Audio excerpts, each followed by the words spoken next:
Hi, I'm Doug McConnell, Dean of the School of Intercultural Studies, and I'd like to tell you a little bit about our Doctor of Missiology program.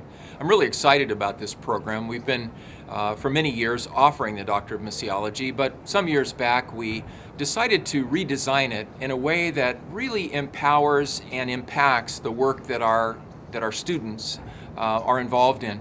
And we did it in a response to some of the problems that we'd faced with people going away for doctoral studies, and then they would get involved in the teaching and the thinking and the research, but it never really came back to us who are leading and involved. And so as a director of a mission society, I was quite concerned that we really weren't addressing the needs of our particular mission or our particular church or work that we were doing.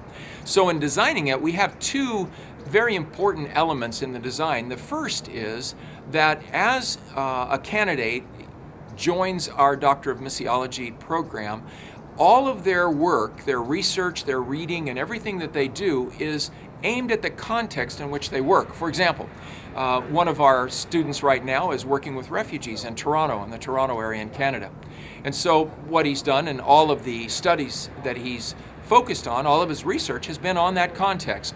Generally, from a missiological perspective, what are the key thoughts, the key thinking, the theories, the directions from the concept of migration? What does that look like, and what does the literature help to clarify? And then from the research, what is the actual content of what's going on? Analyzing it, thinking about it, and then at the end, how does he impact, make changes to the practices of his mission, of his church, to that context based on what he's done in his work. And it's a great combination of theory and practice in a way that that brings it together unlike many other programs.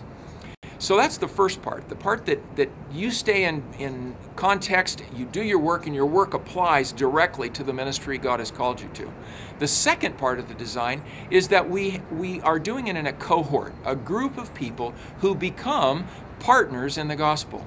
The thinking, the reading, the sharing, reading one another's papers, even the professors that are involved become part of that conversation. So you go from an isolated person thinking about things in a given context to a group of scholars who are thinking seriously about the various aspects of the problems of the participants. So it becomes a very dynamic, relationally empowered interaction. And for me, it's one of the most exciting things we're doing here at Fuller Seminary.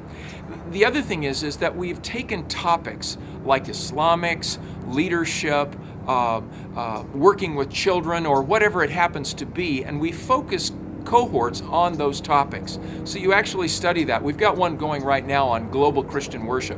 What are some of the dynamics that are taking place internationally, and how can we learn about that in our own leading of worship and empowering worship for others? So you've got a dynamic going on that really is crisp and important for the cause of Christ globally.